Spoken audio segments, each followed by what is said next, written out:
Hello everyone, and welcome to this first lecture in our series on understanding and describing data. We're going to start out by talking about numerical data, and in this lecture in particular, we're going to talk about distributions of data, as well as how we define and calculate the mean, which is one way of measuring the center of a distribution. Your textbook reading and textbook exercises from last week already exposed you to the concept of a scatter plot. So just to review, a scatter plot is a useful tool for visualizing the relationship between two numerical variables. And we're going to take a minute here to go through a demonstration of some really cool and dynamic visualizations of data that are based on the scatter plot concept. So the graph that we're looking at is from a website called Gapminder. This is a website that collects all sorts of statistics on countries in the world and allows you to make these cool, colorful, dynamic visualizations with them. So the graph that we're looking at right now looks at income per person measured in GDP per capita with inflation-adjusted dollars on the x-axis, and then on the y-axis, life expectancy in years. Now, of course, every dot in the graph is an individual country. So for example, this yellow dot up here is the United States. And this big red dot here is China. The size of the dots corresponds to the size of the population, right, which is why China is so huge. This is India, also a huge population. And then all of these like dark blue ones are relatively small states in sub-Saharan Africa. So what we're going to do is we're going to look at the relationship between income per person and life expectancy over time. This is going to be a cool website for you to play around with, so I've linked it on the Carmen page for this week because you can change the variable that you want to look at on both the x-axis and the y-axis. So this is a fun one to play around with. And then you also are going to be able to take a look at the relationship between those variables over time. So let's just play this one and see how income per person and life expectancy are related over time. So all the countries in the world sort of start off toward the lower left-hand corner with low life expectancies and relatively low income. And we're seeing gradually life expectancy and income increasing more or less together. We're going to see some big drops during World War I, right about now, yep, and then World War II coming up here. Boom. Life expectancy is really going down. Then as we sort of enter the modern age, we're getting higher and higher life expectancies, higher and higher income per person, until we come up right to the present day. So obviously, income per person and life expectancy have a strong positive relationship with one another. Higher values for income per person are associated with higher values for life expectancy. So that's just the definition of a positive relationship. And we can see that that positive relationship holds up over time. When we played through that entire visualization, we can see that as income per person increases, life expectancy increases throughout that entire time period that we were looking at. So that's pretty cool. So scatterplots are a useful way for looking at the relationship between two variables, but what if we want to describe just one variable at a time? That's what the rest of this lecture is going to go over, and we're going to start with this useful thing called a dot plot. There are two main components to the dot plot. The first is the scale. So in this case, we have GPA ranging from 2.5 to 4.0. The scale just represents the possible values that your variable can take on. And then above that, we have individual observations. In this case, every observation is a pale blue dot. And when there are lots of pale blue dots stacked up on top of each other, those dots turn darker and darker blue. So the darker dots that you see, and where the distribution starts to look a little bit fuzzier as you have lots of darker blue dots sort of melding into one another, indicates places where there are lots more observations. There's just more density there. So between 3.0 and 4.0, you've got a lot more observations than you have lower than 3.0, for example. Now, the mean of a distribution is also called the average, and this is just one way to represent sort of the middle, the center of the distribution. In this case, the average GPA is 3.59, and we have this little red triangle on the dot plot that shows you where that is. And you can sort of see how that makes sense intuitively. If you're going to try to pinpoint what the most common value of GPA is, sort of the middle of this range, that's probably about where you would pick. We're going to talk about in just a second how you actually calculate the mean, but here we're just going to represent it visually with that red triangle. Okay, so let's say that we've taken this sample of GPAs of individual students, and now we want to go from all of those individual GPA numbers and find out what the average GPA is.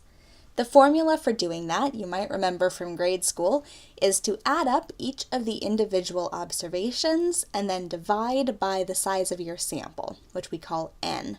So the sample mean, which is called x bar, is equal to each of the individual GPAs, x1, x2, all the way up to xn, divided by n. So if we took a sample of 100 students, we collected data on 100 GPAs, we would add all 100 GPAs up and then divide by 100. So in a previous lecture, we talked about the difference between a sample and a population. So we have a population that we're interested in doing research on. So something like all the adults in the United States, or all the swordfish in the ocean, or all of the students at a particular university. But we don't usually have the time or the means to collect data on every single member of that population. So we draw a sample from that population, and we collect data on that sample, and then we do our analysis. So the population mean, which we denote with the Greek letter mu, is the mean for all of the observations in the entire population. But we usually don't get to observe mu. So we take a sample, and then we find the mean, the sample statistic, the sample mean, for that particular sample that we collected. And if we collected a good sample, a random sample from the population, a sufficiently large sample, then we expect that the sample mean is actually going to be really close to the population mean. The sample mean is going to be a good approximation to the population mean. So just in case that's unclear, let's say that we collect data on the heights of 10 students at Ohio State, and we find these following observations. For students 1 through 10, we find their heights in inches. If we want to find the mean of this sample, x bar, we add up each individual height, 67 plus 72 plus 70, all the way up to plus 69, and then we divide that by 10 because we collected data on 10 students. So we divide by the number of observations we have, which is 10. So that works out to 680 divided by 10, which is equal to 68 inches. So the average height, the mean height in this sample of 10 students is 68 inches, which is 5'8". All right, so remember when we looked at the dot plot, we had individual observations that were represented by these semi-transparent pale blue dots, and when those dots were stacked up against each other, when there was a high density of data in a particular spot, those dots looked darker and darker. Probably a more useful way of representing that is by using a stacked dot plot, where each of the individual observations gets stacked up on top of each other so you can see where the real density of the data is, how the shape of the distribution looks, about where the center of the distribution is, and how many observations you have at particular points along this number line. So this is the same GPA data that we were looking at in the other box, or in the other dot plot, but in this case you can see more clearly where most of the observations are. So the mean was around 3.6, and you can sort of see how that would make sense as the center of this distribution. And you can see how all of these other individual observations of GPA sort of fall out around that mean. In addition to dot plots and stacked dot plots, another way that we can represent our distribution of data is by using a histogram. So a histogram sort of serves the same function as the plots that we already looked at. It lets you see the values that your data take on, as well as how those values are distributed. So do you have a lot of values at the low end of your distribution, or a lot of values at the high end? And how can you determine about where the middle of your distribution is, things like that. So a histogram is another type of data visualization that lets you answer those questions about the data that you have. So here, What we have is data on the House of Representatives. So there are 435 seats in the House of Representatives, and each state in the United States has at least one representative in the House of Representatives. The number of seats that each state has is determined by the population of that state, as determined by the census every 10 years. So the data that I'm showing you here is the current distribution of seats per state in the House of Representatives, as determined by the 2010 census, which was the last census that was done here in the United States. So each of the individual bars is set at a particular width, and the height of the bar is determined by how many observations fall within that data range. So we can see in this first bin, from 0 to 10, we have about 40, maybe a little less than 40 observations that are between 0 and 10 seats in the House of Representatives. Then the next bin over spans from 10 to 20, and we have a lot fewer observations, a little bit lower than 10 observations in that bin from 10 to 20, and so on and so forth. So to be clear, what this data is telling us, what the histogram is telling us, is that we have between 35 and 40 states that have between 0 and 10 seats in the House of Representatives.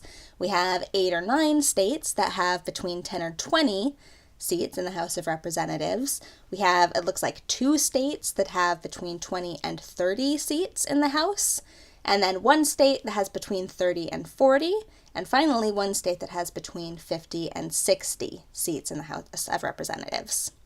So you might be wondering why these bars are set in increments of 10. And the answer is that the choice of the width of those bars is actually pretty arbitrary. And depending on the width of those bars, which we call bins, depending on the bin width, the way that the histogram looks can be radically different. So the conclusions that you draw from the histogram can also be radically different.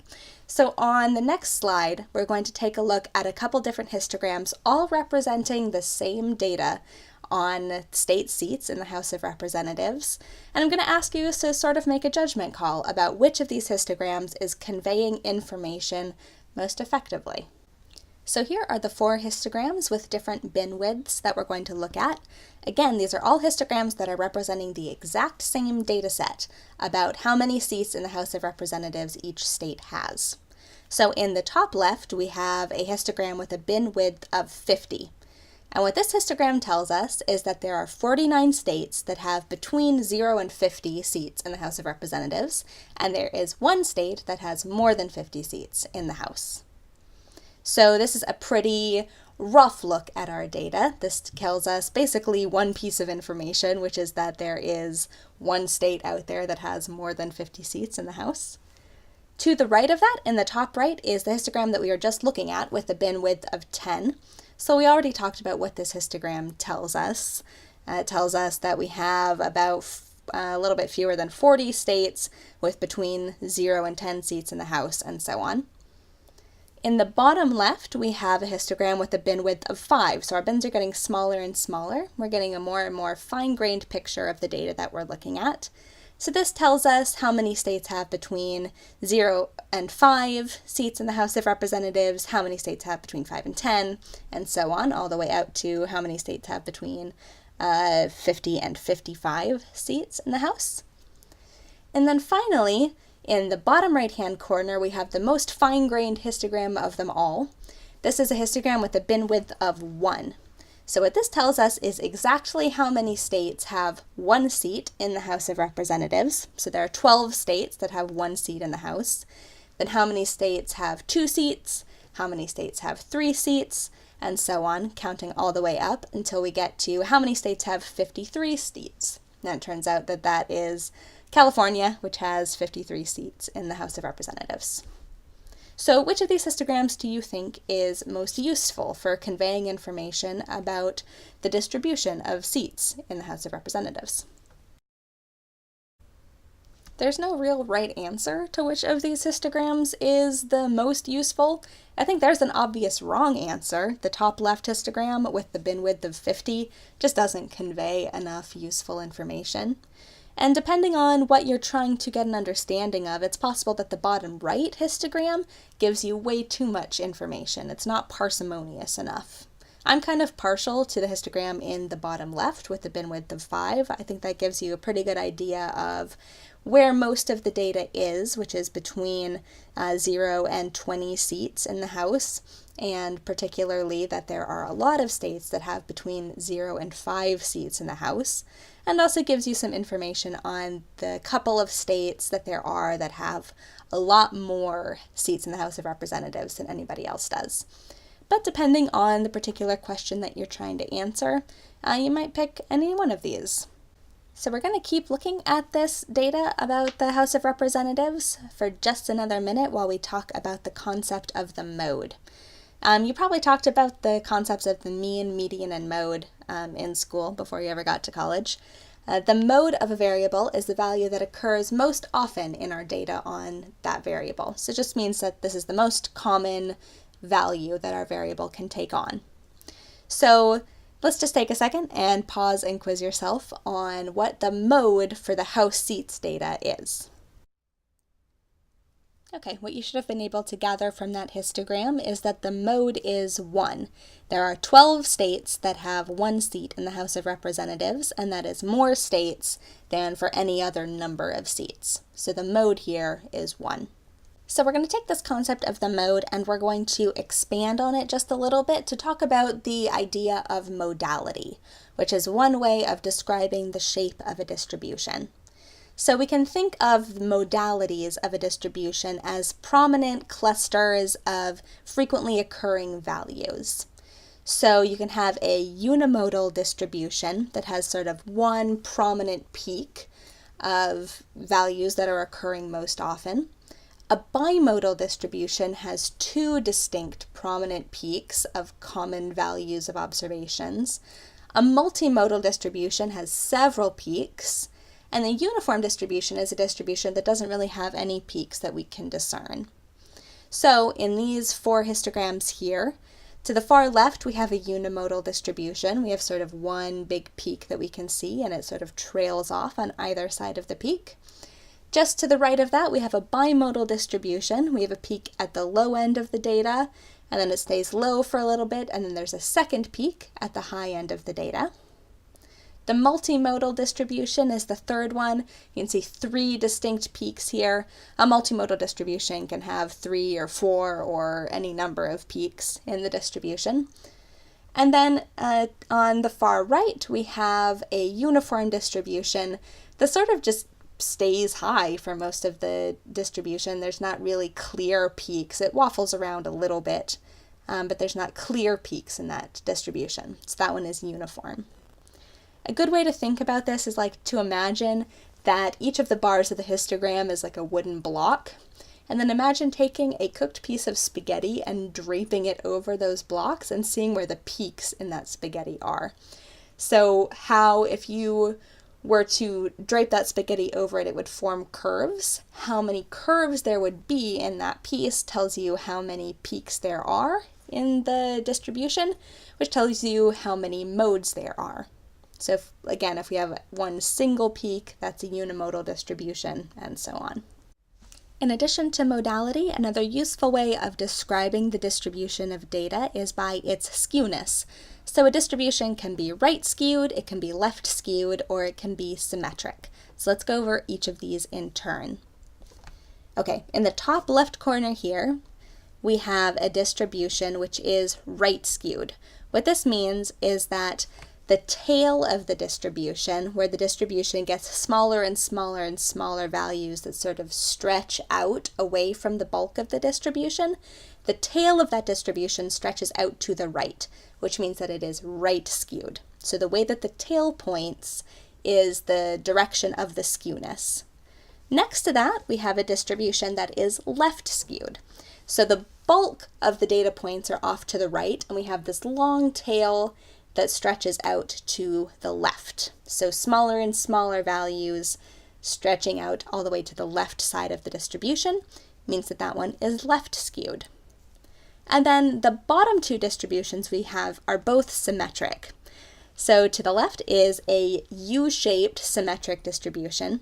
So this distribution doesn't have a long tail in either direction. It's got peaks to the left and to the right, and is sort of symmetric, almost a mirror image of itself. And then the other symmetric distribution is what we think of as sort of a bell-shaped distribution. If you think of a bell that sort of has a big peak in the middle and then trails off sort of symmetrically to both sides. So this is a more or less symmetric distribution. That's a bell-shaped curve. So just to reiterate, a distribution is skewed if it has a big cluster of most of its values to one side and then a long tail that stretches out away from that big hump. And it is right skewed if that long tail stretches away toward the right. It's left skewed if the long tail stretches away toward the left. And if it's not skewed, then it's symmetric. The last concept that we want to cover quickly is the concept of an outlier. So an outlier is a really unusual observation. It's an observation that is either much lower or much higher than any of the other observations in the data set.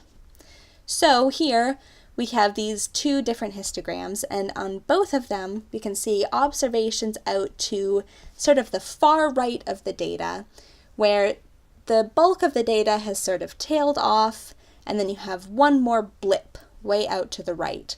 Those blips are outliers. They're observations that are a lot higher than the rest of the data. They're sort of unusual, and they are something that's important to take into account as we are describing the distribution of the data.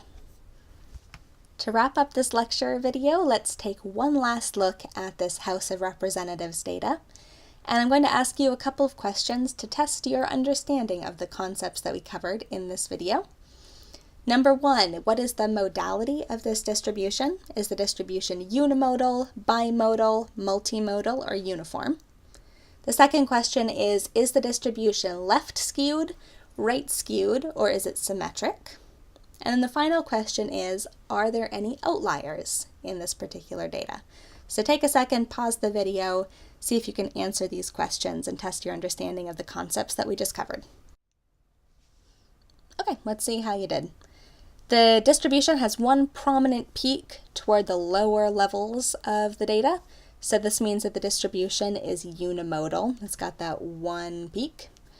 The distribution is right skewed. It has a big cluster of observations up to the left and then a long tail that stretches out to the right, which means that it's right skewed.